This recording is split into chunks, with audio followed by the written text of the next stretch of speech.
а не диктаторскую страну. Я хочу жить достойно. В митингах задержаны 57 человек, сообщили в пресс-службе МВД.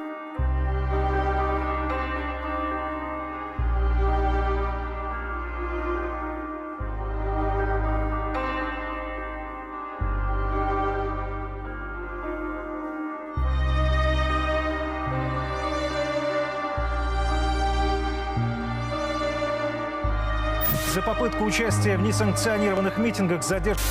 Десятки человек были задержаны в ходе несанкционированных антиправительственных митингов. Дедушку с орденами, прошедшего войну, не пропускают. Ата, вы не за это воевали. Я воевал за светлое будущее. В предыдущей серии.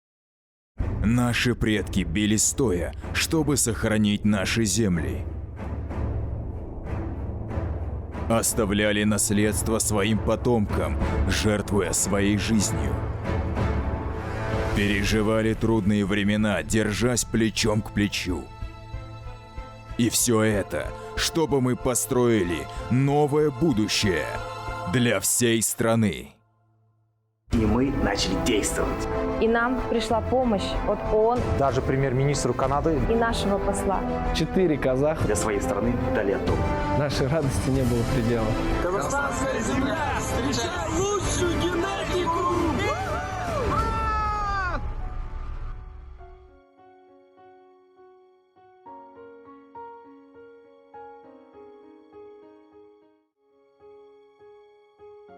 Глава 7.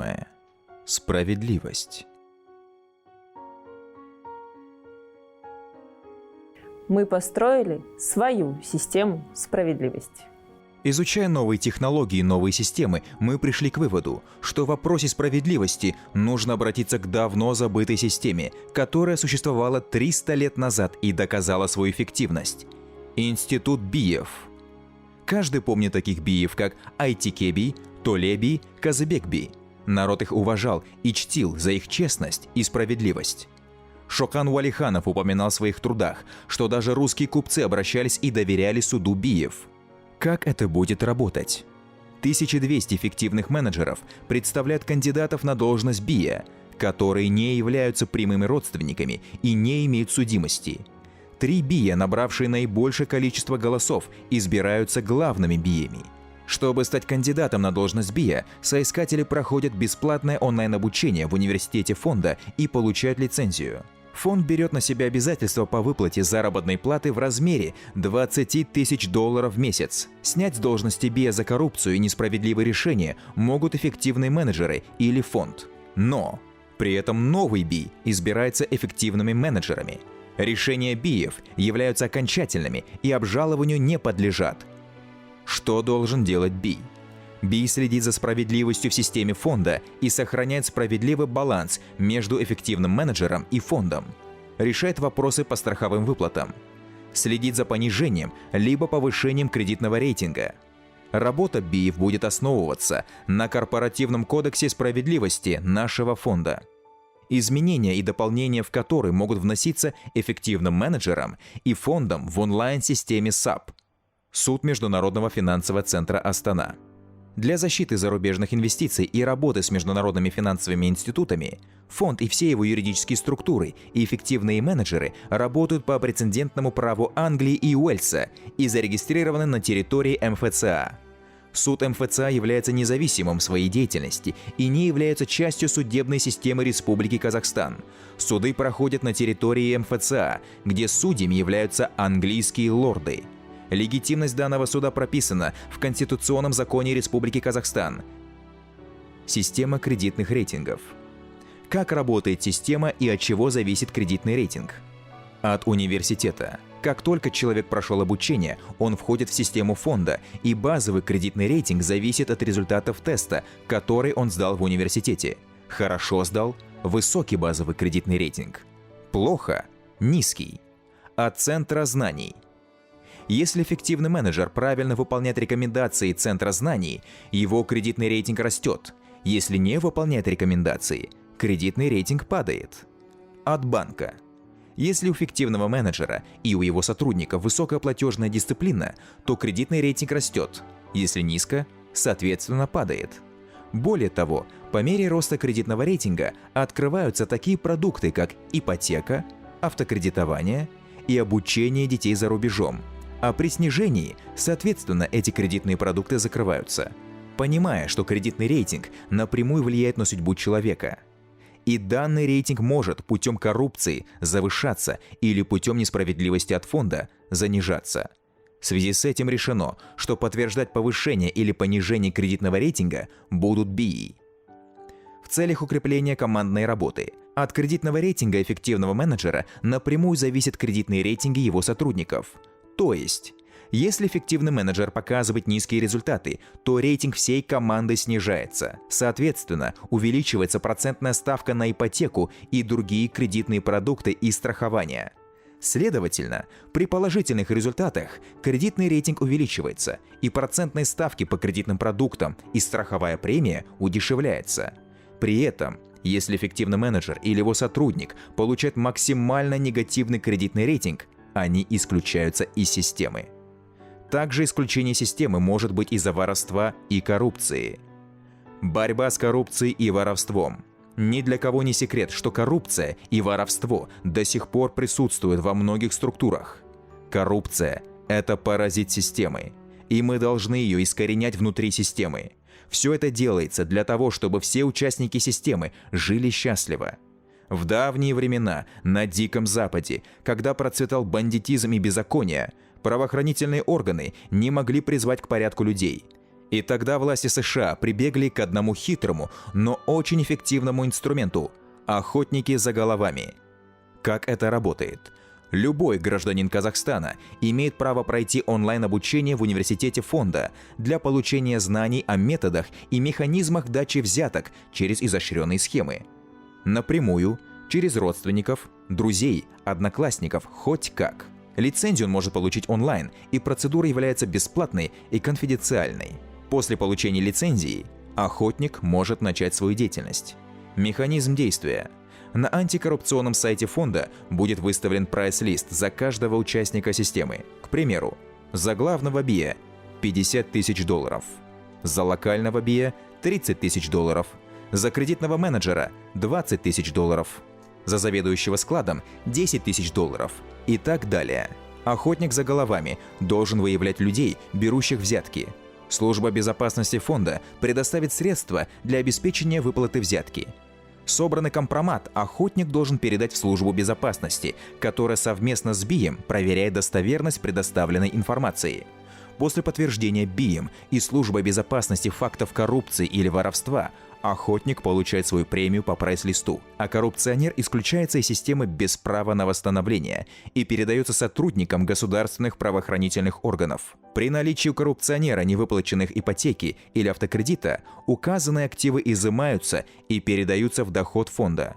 Если все кредиты выплачены, имущество остается за ним. Сотрудники службы безопасности фонда мотивированы привлечь нарушителя к уголовной ответственности, и за каждого виновного, получившего наказание, связанное с лишением свободы, они получают дополнительную премию в размере от $3 до $5 000. Если BIE совместно со службой безопасности необоснованно закрывает коррупционное дело, охотник имеет право обратиться к председателю фонда, который рассмотрит дело, и при доказательстве коррупционных действий охотник получает премию и за BIE, и за коррупционера. Охотники работают анонимно и только за вознаграждение. Личность каждого коррупционера и вора публикуется на сайте фонда. Количество охотников не ограничено. Слишком поздно. Если бы я только мог все вернуть, я бы прожил жизнь иначе. Я сожалею, что был ненасытным и вынуждал людей идти на преступления с совестью. Но и меня заставляли. Что с электричеством? Нам нужен свет. Как договорились, тут 10%. Возникли сложности, нужно столько же добавить. Как столько же, Вы поймите, когда нам придется на чем-то сэкономить... Придется на чем-то сэкономить. Вон на генераторе света сэкономить, никто и не узнает. Быстрее, мы его теряем. Я прогнулся под систему. Я проиграл. Время смерти 15 часов. Уже слишком поздно. Я хочу, чтобы мои дети жили в светлом будущем. Глава 8. Место рождения. В Казахстане есть вся таблица Менделеева, и мы это будем использовать в свою пользу. Для чего нужны минеральные удобрения? Все полезные вещества, которые требуются растениям, содержатся в почве. Но при регулярном выращивании культур на одной и той же территории почва начинает истощаться, и содержание элементов, необходимых для роста растений, в ней неизбежно сокращается. Использование минеральных удобрений в сельском хозяйстве позволяет восполнять запасы элементов в почве и значительно увеличить урожай. В проекте заложена разработка фосфоритного месторождения и строительство завода по производству минеральных удобрений с мощностью в 1 600 000 тонн в год. Этот завод полностью покроет потребности фонда в таких минеральных удобрениях, как аммофос, сульфамофос и фосфорная мука. Как известно, из-за высоких субсидий в Европе цена на минеральные удобрения на рынке завышена и несправедлива. Наличие месторождения и завода в системе фонда вдвое уменьшит цену минеральных удобрений.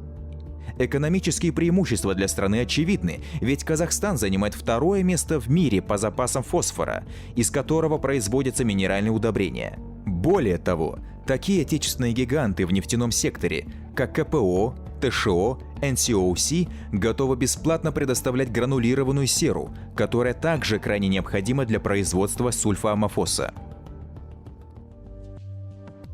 Глава 9. Закупочный центр. У меня стояла задача вдвое снизить себестоимость всех закупаемых товаров. Закупочный центр состоит из 100 локальных складов и рассчитан на оптовую закупку товаров для 5 миллионов гектар посевных площадей. При закупке в большом количестве товаров возможно получить скидки до 50% у таких мировых гигантов, как Bayer, Syngenta, BASF, DuPont, Яра и многие другие. Задачами закупочного центра являются централизованный закуп запчастей, инокулянтов, жидких удобрений, средств защиты и прочей химии для эффективных менеджеров, а также дизельного топлива, необходимого для полевых работ. Закупочный центр в своей работе руководствуется аналитической информацией Центра знаний и формирует годовой запас всех необходимых товаров.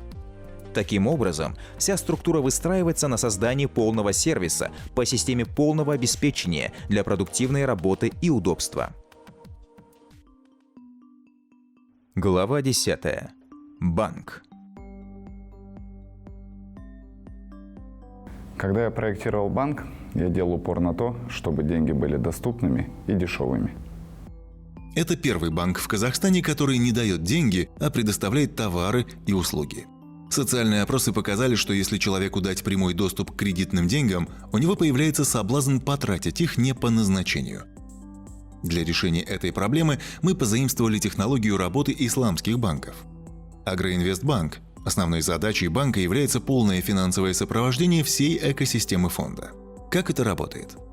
Эффективный менеджер открывает счет в нашем банке.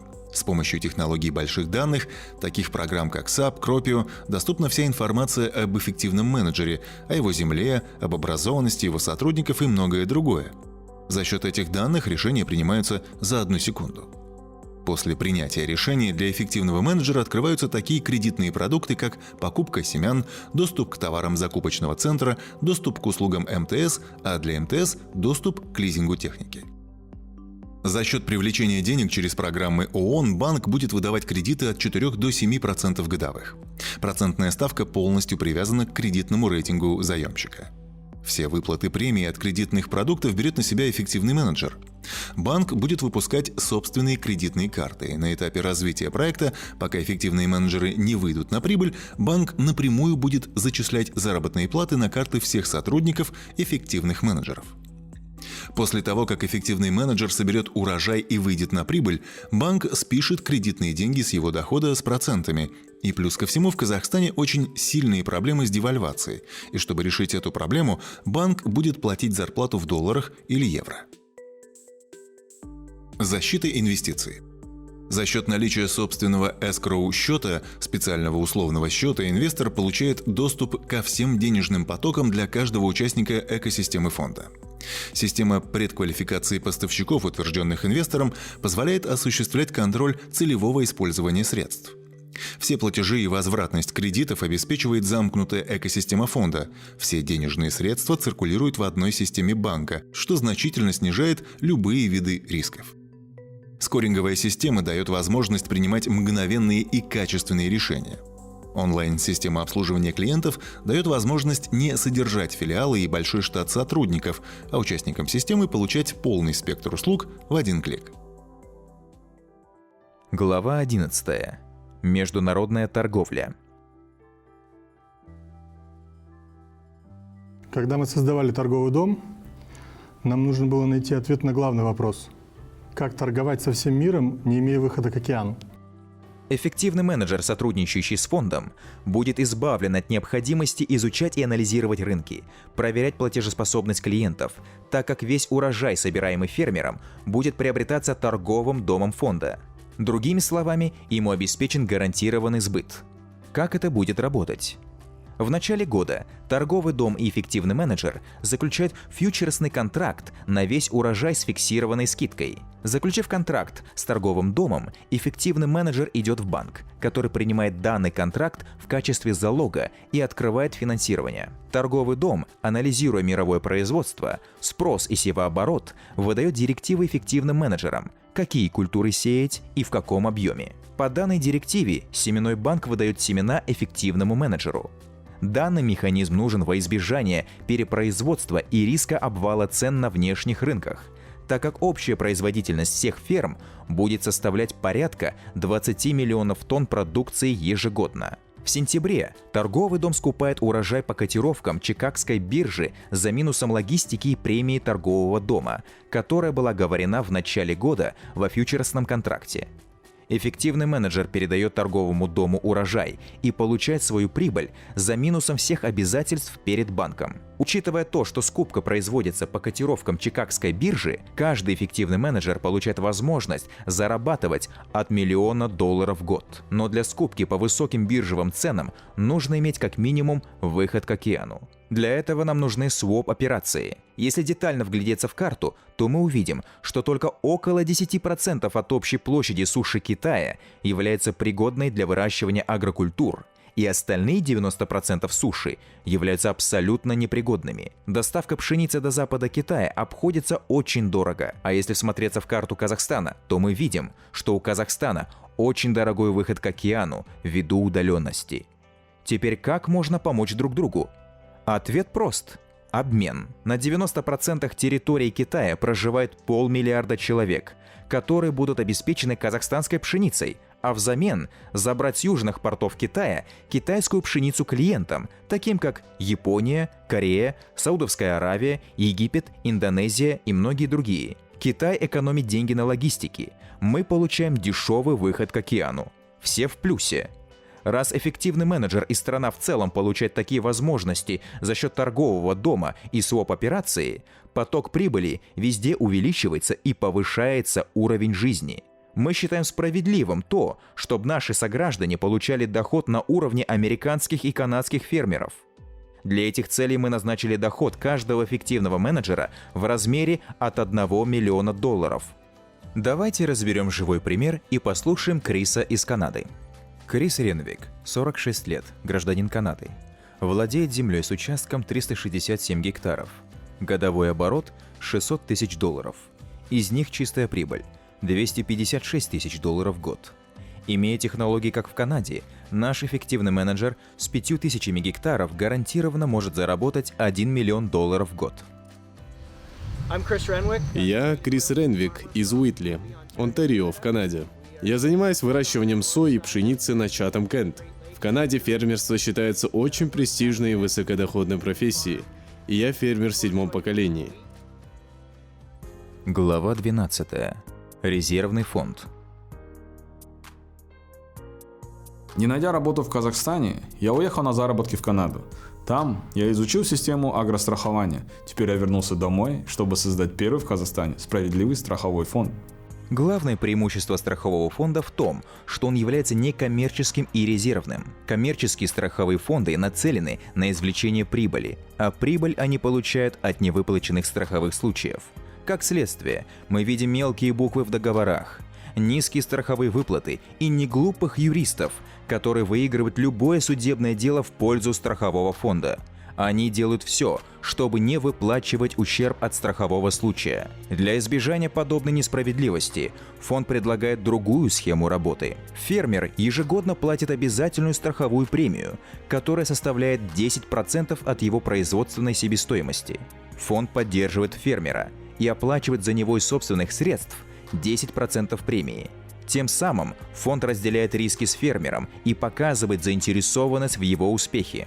В итоге мы подходим к мировому стандарту страховых организаций, который гласит, что для зон высокорискованного земледелия страховая премия должна составлять 20% от точки безубыточности. Помимо урожая страхуется также вся техника и скот. Решения о наступлении страхового случая в выплатах принимаются БИИами, которых выбрали сами эффективные менеджеры. Эти же БИИ отвечают за выплату страховки.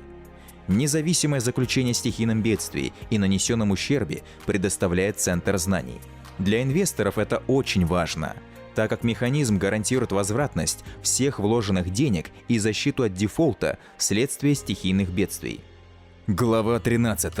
От слов к делу. 2020 год был экстремально засушливым, и средняя урожайность зерна по Казахстану составила 8-10 центнеров с гектара, 3-4 класса качества. Мы получили колоссальные результаты, а именно по пшенице.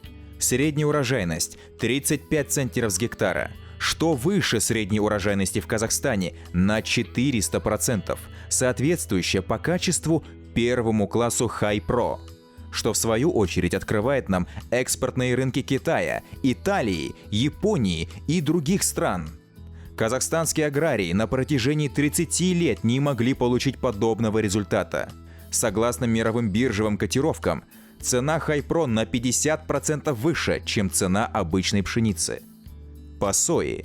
В северных регионах Казахстана 90% завезенной ранее сои не приживалось. Оставшиеся давали низкий урожай 3-5 центнеров с гектара. На 3 неорошаемых участках мы получили среднюю урожайность 20 центнеров с гектара.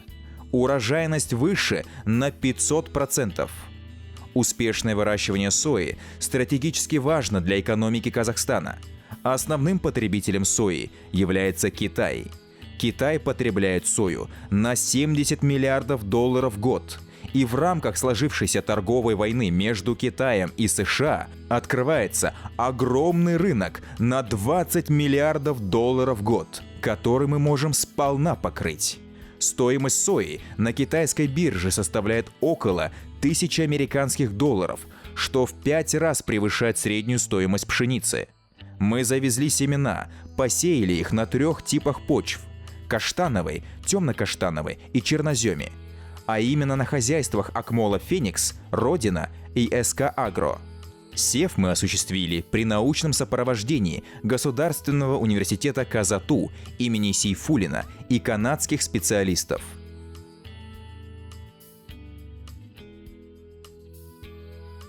В текущем году совместно с фондом на полях агрофирмы «Родина» впервые были проведены экспериментальные посевы зарубежных семян, зарубежной селекции. И на сегодняшний день мы можем констатировать, что всходы были дружными, развитие растений нас радует, и мы имеем на полях видовую урожайность зерновых порядка 35 центнеров. По сое очень хорошие всходы, дружное развитие такое, растения растут хорошо.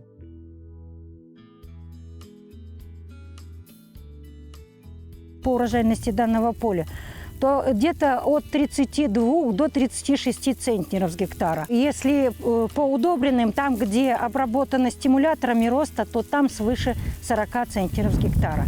Конечно, для условий сухостепной зоны, каштановых почв, естественно, что этот уровень урожайности весьма и весьма впечатляет. Данное поле, оно без удобрений находится более 15 лет.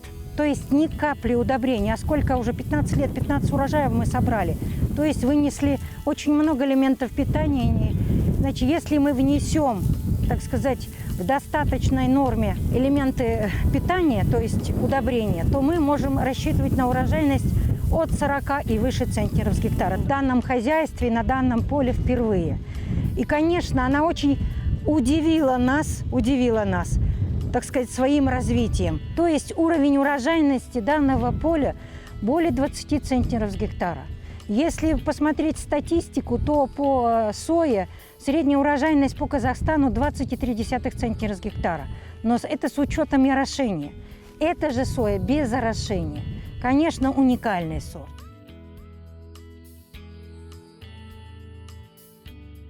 Скачкообразно резкий прирост массы, очень интенсивное цветение. И сегодня есть хорошее количество на каждом растении бобов. Расположение бобов высокое, то есть уборка ее будет без проблем. Виды этой сои на урожай, я думаю, в пределах от 2 тонн и выше. Но чтобы в таком годе, как этот, при таком экстремально засушливом годе получить урожайность порядка от 35 до 40 центнеров, такого еще, конечно, не было.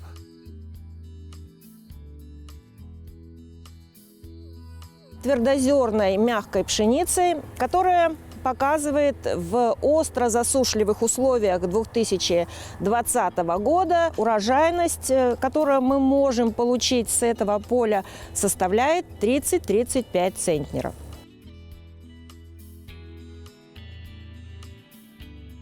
Мы более 5 лет экспериментируем с разными сортами на этой земле без полива, без орошения.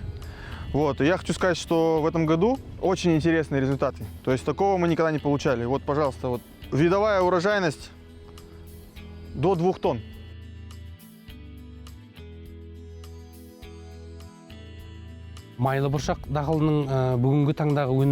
А урожайность сои на данный момент составляет в среднем 25 центнеров с гектара. Твердую пшеницу привезли из Канады. Он показал устойчивость ко многим стресс-факторам в этом году. С данного поля мы планируем получить урожай примерно 35 центнеров с гектара.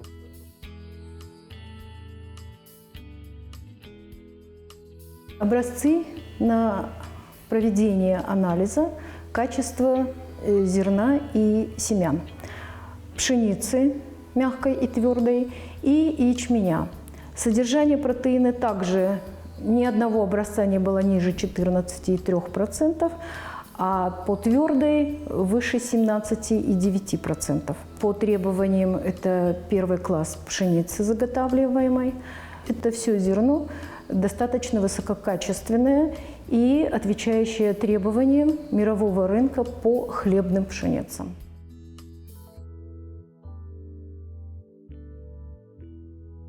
ТДФА делает очень большую работу для своей страны. И они применяют действительно самые новые технологии в агроиндустрии, чтобы получить высокий урожай. И поэтому я очень рад работать с такими молодыми и амбициозными ребятами. Следующие серии.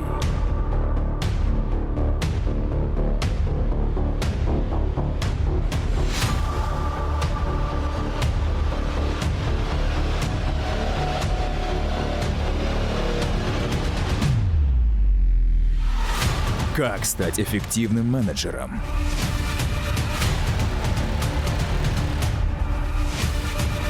Как мы вместе сможем построить 100 аулов нашей мечты с уровнем жизни не хуже, чем в городах, а может и лучше? Как в Казахстане мы создадим Всемирный продовольственный банк? И наше официальное обращение народу Казахстана, правительству, инвесторам и всем странам-импортерам продовольствия.